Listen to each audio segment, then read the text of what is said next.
या आंदोलनानुसार श्री बच्चू कडू आणि इतर काही शेतकरी नेते यांनी जो आंदोलन सुरू केलेलं आहे त्या संदर्भामध्ये कालच माननीय मुख्यमंत्री महोदयांनी बैठक आयोजित केली होती आणि त्या बैठकीमध्ये सर्व उच्चस्तरीय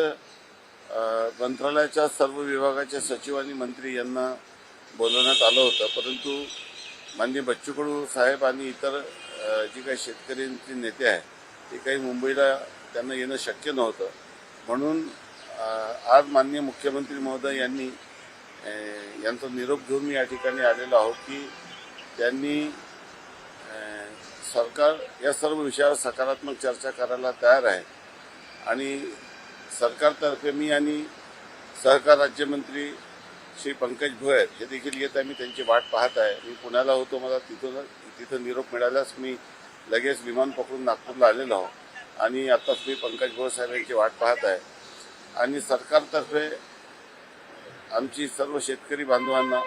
आणि आंदोलनकर्त्यांना विनंती आहे की सरकारने आजपर्यंत सर्व निर्णय शेतकऱ्यांच्या हितासाठी घेतलेले आहे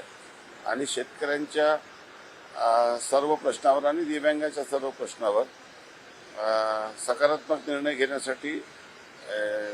आंदोलनकर्त्यांनी चर्चेला यावं, त्यांचे नेतृत्व करणाऱ्यांनी चर्चेला यावं आणि चर्चेतून आपण काहीतरी सकारात्मक मार्ग काढू अशा पद्धतीची विनंती मला आंदोलनकर्त्यांना या ठिकाणी करायची. न्यायालयाने म्हटलंय की त्यांना 6 वाजेपर्यंत जे आंदोलनाची जागा आहे ती सोडण्यात यावी. न्यायालय हे अशा पद्धतीच्या आंदोलनाची कदाचित दखल घेतली असेल. मलाही एक व्हॉट्सअपवर एक मेसेज आलेला आहे, परंतु ती एक पॅरलल प्रक्रिया आहे जी न्यायालय करत असते आणि त्या विषयावर मला भाष्य करायचं नाही आहे. परंतु मला असं वाटते की दिव्यांग बांधवांसाठी 1,500चा निर्णय 2,500 करण्याचा निर्णय असो की जिल्हा नियोजन समितीचा 1% निधी हा दिव्यांगासाठी खर्च करण्याचा निर्णय असो,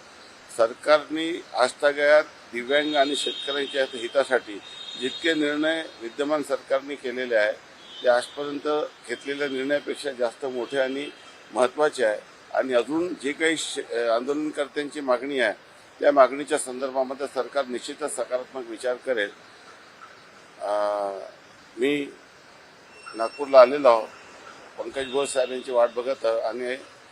त्यांचं आगमन होताच आम्ही दोघंही आंदोलनकर्त्यांशी चर्चा करण्यासाठी जाणार आहोत.